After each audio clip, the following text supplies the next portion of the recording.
Hello there. Before we get into the film, this afternoon I asked my mom, "What are you doing in the evening?" And she said, "No, what do you have in mind?" I said, "You want to go see Shahrukh's film?" And she said, "Yes, yes, yes."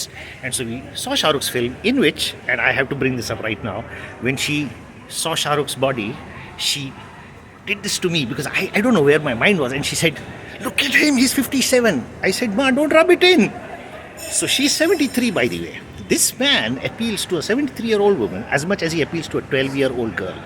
I mean, all right, hats off to that. But now I brought my mom to the club, proper date. So she's not just ordered what she wants and she's sitting there enjoying herself. But here's the fun part: she's ordered a beer. So she's enjoying herself. As you know, there are no dry days at the club. So anyway, that apart, let's get into the film.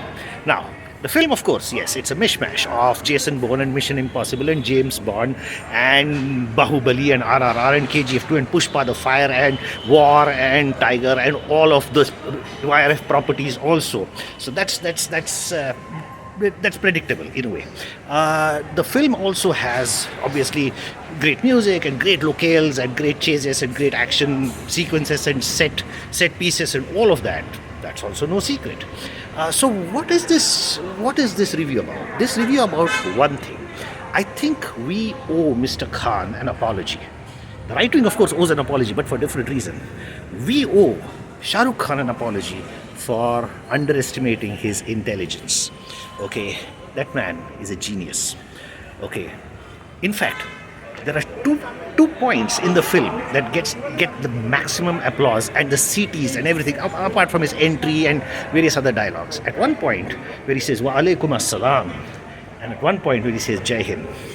This film, if somebody had sat down and thought up, what can we make that if the right wing were to protest and try and boycott and try and talk against, once they watched it, they would feel like complete morons. What can we make? The answer is Pathaan. Okay, whether it's his religion, whether it's his nationality, whether it's Deepika, whether it's the main antagonist, whether it's all the cameos, whatever it is, what he has proven is that this man is a genius.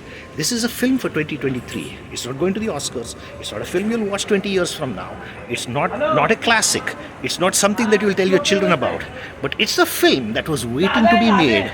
And this man, I think, has been instrumental in making this film. I don't know how much role the writers played and how much role the producers played and all of that. But this man, only he could do that "Wa alaikum assalam" and that "Jai Hind."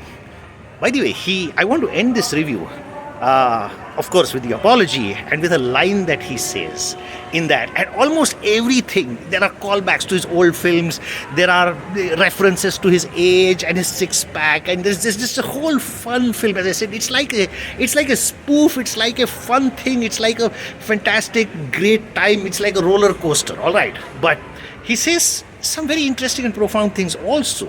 One of them, and I think you need to hear this. He says, "Khauf insaan ko andha bana deta hai," and that applies to you. That applies to you, Mr. Right Wing, and that applies to you, Mr. Liberal, who thought. When I say you, I'm pointing to myself. 4 fingers pointing to me when one is pointing to you. Is when you thought that this man is finished. He comes back with this. Brilliant. I don't care what you say about the actual film. Doesn't matter. This is a film that when you see, and if you have opposed it in absolutely any form of capacity, you're going to look at yourself and know, not just call yourself, know that you're a moron. Jai Hind, Shahrukh ji, and sorry again.